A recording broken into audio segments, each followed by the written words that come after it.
ಯಾವಾಗಲಾದರೂ ಯೋಚನೆ ಮಾಡಿದ್ದೀರಾ? So Brahma Vishnu Maheshwara ದಶಾವತಾರಗಳಾಗಿರ್ಬೋದು, ಶಕ್ತಿಪೀಠಗಳಾಗಿರ್ಬೋದು, so ಜ್ಯೋತಿರ್ಲಿಂಗಗಳಾಗಿರ್ಬೋದು, so ದೇವತೆಗಳು ದೇವಾನುದೇವತೆಗಳು ಯಾಕೆ ಭಾರತ ಭೂಮಿ ಮೇಲೇ ನೆಲೆಸಿರೋದು? ಸೊ ಯಾಕೆ ಈ ದೇವರು ಭಾರತ ಭೂಮಿ ಮೇಲೇ ಇರೋದು ಅಂತೇಳ್ಬಿಟ್ಟು ಆಲೋಚನೆ ಮಾಡಿದ್ದೀರಾ? ಸೊ ಅದು ಕೇವಲ ಪುರಾಣದಲ್ಲಿರೋ ಕಥೆನಾ, ಇಲ್ಲ ಅಂತಂದರೆ ಅದ್ರ ಹಿಂದೆ ಏನಾದರೂ ಸೈಂಟಿಫಿಕ್ ರೀಸನ್ ಇದೆಯಾ ಅಂತೇಳ್ಬಿಟ್ಟು ನೋಡೋಣ ಈಗ. ಸೊ ಈಗ ನಮ್ಮ ಹತ್ರ ಅವೈಲಬಲಲ್ಲಿರೋ ಸೊ ಆರ್ಕಿಯಾಲಜಿ ಡೇಟಾ ಹೇಗಿದೆ ಅಂತ ಹೇಳ್ಬಿಟ್ಟು ನೋಡೋಣ. ಸೊ ಈ ವಿಡಿಯೋ ನಿಮಗೆ ಪೂರ್ತಿ ತಿಳಿಬೇಕು ಅಂದರೆ ತಪ್ಪದೆ ಕೊನೆಯ ತನಕನೂ ವಿಡಿಯೋ ನೋಡಬೇಕು. ಸೊ ಈಗ ನಮ್ಮ ಹತ್ರ ಇರೋ ಆರ್ಕಿಯಾಲಜಿ ಡೇಟಾ ಪ್ರಕಾರ ಸೊ ಸನಾತನ ಧರ್ಮದಿಂದ ರೂಪುದಿದ್ಕೊಂಡಿರೋ ಅಂಥ ಸಿವಿಲೈಸೇಷನ್ ಬಂದ್ಬಿಟ್ಟು ಎಷ್ಟು ವರ್ಷದ ಹಿಂದೆದು ಅಂದರೆ 15 ಲಕ್ಷ ವರ್ಷ ಹಿಂದೆದು. ಸೊ ಅದ್ರ ಜೊತೆಗೆ ಸೊ ಗುಜರಾತ್ನಲ್ಲಿರೋ ಅರೇಬಿಯನ್ ಸಿಯಲ್ಲಿ ಸೊ ಸಿ ಲೆವೆಲ್ಲಿಂದ ಕೆಳಗಡೆ 40 ಮೀಟರ್ಸ್ ಒಳಗಡೆನೆ ಸೊ ನಮಗೆ ಶ್ರೀಕೃಷ್ಣ ಪರಮಾತ್ಮ ಇದ್ದಂಥ ದ್ವಾಪರ ಯುಗದ ಕಟ್ಟಡಗಳೆಲ್ಲವೂ ಸಿಕ್ಕಿದ್ದಾವೆ.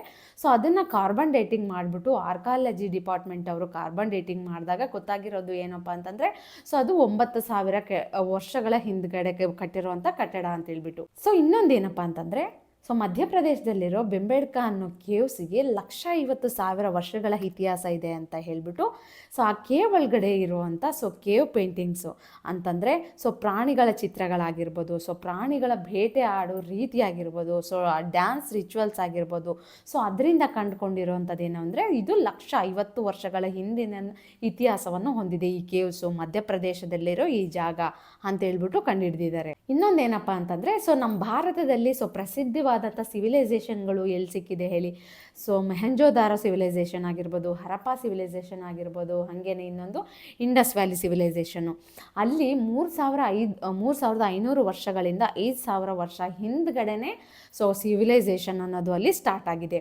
ಅದು ಎಂಥ ಸಿವಿಲೈಸೇಷನ್ ಅಂದರೆ ತುಂಬ ಅಡ್ವಾನ್ಸ್ಡ್ ಆಗಿರೋ ಡ್ರೈನೇಜ್ ಸಿಸ್ಟಮ್ಸ್ ಆಗಿರ್ಬೋದು, ತುಂಬ ದೊಡ್ಡ ದೊಡ್ಡ ಕಟ್ಟಡಗಳಾಗಿರ್ಬೋದು, ಅದು ಕೂಡ ಅಡ್ವಾನ್ಸ್ ಆಗಿರೋ ಕಟ್ಟಡಗಳು, ಡ್ರೈನೇಜ್ ಸಿಸ್ಟಮು. ಸೊ ಆ ಕಾಲದಲ್ಲೇ ನಮ್ಮ ಭಾರತ ದೇಶದಲ್ಲಿ ಆ ರೀತಿ ಸಿವಿಲೈಸೇಷನ್ ಇತ್ತು ಅಂತ ಹೇಳ್ಬಿಟ್ಟು ಆರ್ಕಿಯಾಲಜಿಸ್ಟ್ಗಳು ಸೊ ಇನ್ನೊಂದು ವಿಷಯ ಏನಪ್ಪ ಅಂತಂದರೆ ಸೊ ನಮ್ಮ ವೇದಗಳು very oldest scriptures in the world ಅಂತ ಹೇಳ್ಬಿಟ್ಟು ರೆಕಾರ್ಡ್ ಆಗಿದೆ. ಸೊ ದ ಗ್ರೇಟೆಸ್ಟ್ ಸಿವಿಲೈಸೇಷನ್ ಅಂತ ಹೇಳ್ಬಿಟ್ಟು ಹೇಳ್ಕೊತಾ ಇರೋ ಮೆಸೊಪೊಟೋಮಿಯಾ ಸಿವಿಲೈಸೇಷನ್ ಆಗಿರ್ಬೋದು, ಹಾಗೇನೆ ಈಜಿಪ್ಟ್ ಸಿವಿಲೈಸೇಷನ್ ಆಗಿರ್ಬೋದು, ಅದು ಕೇವಲ 3,000 ವರ್ಷಗಳ ಹಿಂದೆ ಅಷ್ಟೇ ಬಿಲ್ಡ್ ಆಗಿರೋದು. ಅದು ಕೂಡ ಈಗ ಅಂತ್ಯ ಆಗಿದೆ. ಆದರೆ ಎಷ್ಟೋ ಲಕ್ಷ ವರ್ಷಗಳ ಹಿಂದೆಯಿಂದ ಬಂದಂಥ ನಮ್ಮ ಸನಾತನ ಧರ್ಮದ ಸಿವಿಲೈಸೇಷನ್ನ ನಮ್ಮ ಭಾರತೀಯರು ಸೊ ಇಲ್ಲಿವರೆಗೂ ಪ್ರೆಸೆಂಟ್ವರೆಗೂ ಕೂಡ ಸೊ ಅದನ್ನು ಅಳಿಸ್ದೇನೆ ಅದೇ ರೀತಿಯಾಗಿರೋ ಸಿವಿಲೈಸೇಷನ್ನ ಈಗಲೂ ಕೂಡ ಕಂಟಿನ್ಯೂ ಮಾಡ್ತಾ ಬರ್ತಾ ಇದ್ದಾರೆ. ಸೊ ಅದಕ್ಕೆ ಆಧಾರ ಏನಪ್ಪ ಅಂತಂದರೆ ಸೊ ಈಗ ಮಾಡ್ರನ್ ಸೈಂಟಿಸ್ಟ್ಗಳು ಸೊ ಮಾಡ್ರನ್ ಟೆಕ್ನಾಲಜಿಯಿಂದ ಈಗ ಕಂಡುಹಿಡಿತಾ ಇರೋ ಸೊ ಸನಾತನ ಧರ್ಮದ ಅವಶೇಷಗಳಾಗಿರ್ಬೋದು, ಸೊ ಎಲ್ಲಾದರೂ ಕಟ್ಟಡಗಳು, ಟೆಂಪಲ್ಸ್ಗಳು ಏನೇ ಒಂದಾಗಿರ್ಬೋದು, ಸೊ ಸಮುದ್ರ ಗರ್ಭದಲ್ಲಿರುವಂಥ ಸೊ ದ್ವಾರಕೆಯಂತಹ ಕಟ್ಟಡಗಳಾಗಿರ್ಬೋದು, ಸೊ ಆ ರೀತಿ ಎಲ್ಲ ಕಂಡುಹಿಡಿತಾ ಇರೋದು ಸೊ ಇದಕ್ಕೆ ಸಾಕ್ಷಿ. ಸೊ ಈಗ ಮೇನ್ ಟಾಪಿಕ್ಗೆ ಬರೋಣ. ಸೊ ದೇವ್ರುಗಳೇನಕ್ಕೆ ನಮ್ಮ ಭಾರತ ದೇಶದಲ್ಲೇ ಹುಟ್ಟಿದ್ದಾರೆ ಅಂತ ಹೇಳಿದ್ರೆ ಸೊ ಪುರಾಣ ಇತಿಹಾಸದಲ್ಲೆಲ್ಲನೂ ಕೂಡ ಭಾರತ ದೇಶನ ಅಖಂಡ ಭಾರತ ಅಂತ ಹೇಳ್ಬಿಟ್ಟು ಕರೆದಿದ್ದಾರೆ. ಇದಕ್ಕೂ ಮುಂಚೆ ಭಾರತ ದೇಶದ ಜೊತೆಗಿರೋ ಈಗಿನ ರಾಷ್ಟ್ರಗಳು ಯಾವ್ಯಾವು, ಸೊ ಈಗಿನ ದೇಶಗಳು ಯಾವ್ಯಾವು ಅಂತ ಹೇಳ್ಬಿಟ್ಟು ನೋಡ್ಕೊಳ್ಳೋಣ.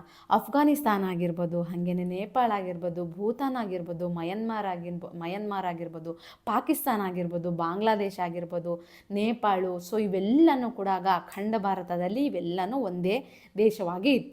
ಸೊ ಈಗ ಫಾರ್ ಎಕ್ಸಾಂಪಲ್ ಈಗ ರಾಮಾಯಣ ತಗೊಳ್ಳಿ, ಸೊ ಸೀತಾದೇವಿ ಹುಟ್ಟಿರೋದು ನೇಪಾಳದಲ್ಲಿ. ಸೊ ಅದು ಹಂಗೇನೆ ಗಾಂಧಾರ ರಾಜ, ಸೊ ಮಹಾಭಾರತದಲ್ಲಿ ಬರೋ ಗಾಂಧಾರ ರಾಜನ ತಗೊಳ್ಳಿ, ಅವ್ರದ್ದು ಬಂದ್ಬಿಟ್ಟು ಈಗಿನ ಅಫ್ಘಾನಿಸ್ತಾನ. ಸೊ ಆವಾಗಿರೋ ಅಖಂಡ ಭಾರತದಲ್ಲಿ ಇವೆಲ್ಲ ಈಗ ಸಪ್ರೇಟ್ ಆಗಿರೋ ಎಲ್ಲ ದೇಶಗಳು ಕೂಡ ಒಂದೇ ಹತ್ರ ಇತ್ತು.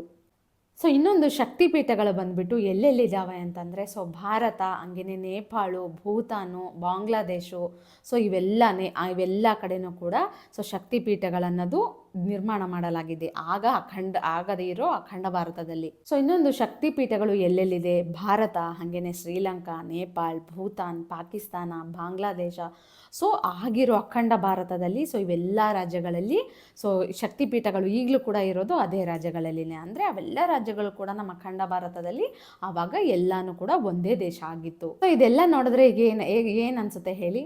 ಸೊ ಆಗಿರೋ ಅಖಂಡ ಭಾರತದಲ್ಲಿ ಈಗ ಬೇರೆ ದೇಶಗಳಾಗಿರೋ ಸೊ ಅದೆಲ್ಲ ದೇಶಗಳು ಕೂಡ ನಮ್ಮ ಅಖಂಡ ಭಾರತದಲ್ಲಿನೇ ಸೊ ಅತಿ ದೊಡ್ಡ ಸಿವಿಲೈಸೇಷನ್ ಅನ್ನೋದು ನಮ್ಮ ಅಖಂಡ ಭಾರತದಲ್ಲಿನೇ ಇತ್ತು ಅಂತ ಹೇಳ್ಬಿಟ್ಟು ಅರ್ಥ ಆಗುತ್ತೆ ನಮಗೆ. ಸೊ ಈಗ ಲಾಜಿಕಲ್ ಆಗಿ ಯೋಚನೆ ಮಾಡೋದಾದರೆ, ಸೊ ಈಗ ದೇವ್ರ ಅವತಾರ ಏನಕ್ಕೆ ಎತ್ತುತ್ತಾರೆ ಭೂಮಿ ಮೇಲೆ? ಸೊ ಮನುಷ್ಯರನ್ನ ಕಷ್ಟದಿಂದ ಕಾಪಾಡೋದಕ್ಕೆ. ಸೊ ಅಧರ್ಮ ಜಾಸ್ತಿ ಆಗಿದ್ದರೆ ಅಧರ್ಮನ ನಾಶ ಮಾಡಿ ಧರ್ಮನ ಸ್ಥಾಪಿಸೋದಕ್ಕೆ.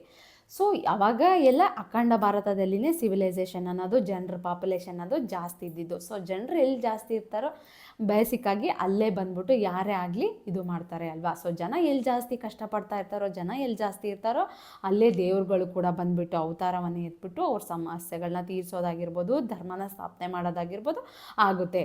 ಸೊ ಎಕ್ಸಾಂಪಲ್ ಈಗ ಒಂದು ರೇಡಿಯೋನೇ ತಗೊಳ್ಳಿ. ರೇಡಿಯೋದಲ್ಲಿ ಯಾವ ಫ್ರೀಕ್ವೆನ್ಸಿ ಇಟ್ಟರೆ ಯಾವ ಚಾನಲ್ ಬರುತ್ತೆ ಅಂತ ಹೇಳ್ಬಿಟ್ಟು ನಮಗೆ ಗೊತ್ತು. ಸೊ ಅದಕ್ಕೋಸ್ಕರ ನಮ್ಗೆ ಯಾವ ಚಾನಲ್ ಬೇಕೋ ಆ ಫ್ರೀಕ್ವೆನ್ಸಿನ ಸೆಟ್ ಮಾಡ್ಕೊತೀವಿ. ಅದೇ ರೀತಿಯಾಗಿ ಸೊ ಋಷಿಗಳಾಗಿರ್ಬೋದು, ಮುನಿಗಳಾಗಿರ್ಬೋದು, ಸೊ ಯಜ್ಞ ಯಾಗಾದಿಗಳನ್ನು ಮಾಡಿ ಸೊ ಬೇರೆ ಡೈಮೆನ್ಷನ್ನಲ್ಲಿರೋ ದೇವರುಗಳನ್ನ ಸೊ ಭೂಮಿ ಮೇಲೆ ಕರೆತರೋದಕ್ಕೆ ಸೊ ಫ್ರೀಕ್ವೆನ್ಸಿನ ಜನ್ರೇಟ್ ಮಾಡಿಬಿಟ್ಟು ಸೊ ಆ ರೀತಿಯಾಗಿ ದೇವರುಗಳನ್ನ ಭೂಮಿ ಮೇಲೆ ಕರೆತರ್ತಾ ಇದ್ರೆ. ಸೊ ಅದು ಕೂಡ ಲಕ್ಷಾನು ವರ್ಷಗಳ ಗಟ್ಟಲೆ ಸೊ ಯಜ್ಞ ಯಾಗಾದಿಗಳನ್ನು ಮಾಡಿ ದೇವರನ್ನ ಭೂಮಿ ಮೇಲೆ ಕರೆತರಿಸಿರೋವಂಥದ್ದು. ಇನ್ನೊಂದು ಶಂಕರಾಚಾರ್ಯ ಅಂತವರು, ಸೊ ಶಂಕರಾಚಾರ್ಯ ಸ್ವಾಮೀಜಿ ಅಂತವರು ಸೊ ಇಡೀ ಭಾರತ ದೇಶನ ಸುತ್ತಬಿಟ್ಟು ಸೊ ಇಡೀ ಭಾರತ ದೇಶದ ಸುತ್ತನೂ ಕೂಡ ಶಕ್ತಿಪೀಠಗಳನ್ನು ಸ್ಥಾಪಿಸಿಬಿಟ್ಟು ಪರ್ಮನೆಂಟಾಗಿ ನಮ್ಮ ಭಾರತ ದೇಶದಲ್ಲಿ ಸ್ಪಿರಿಚುವಲ್ ಎನರ್ಜಿನ ಸ್ಥಾಪನೆ ಮಾಡಿರುವಂಥದ್ದು.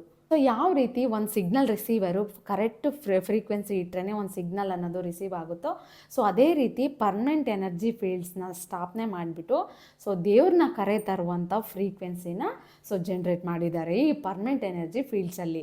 ಸೊ ಅದಕ್ಕೋಸ್ಕರನೇ ಫಾರಿನ್ ಸೈಂಟಿಸ್ಟ್ಗಳಾಗಿರ್ಬೋದು, ತುಂಬಾ ಫಾರಿನರ್ಸು ನೀವು ಅಬ್ಸರ್ವ್ ಮಾಡಿದ್ದೀರಾ.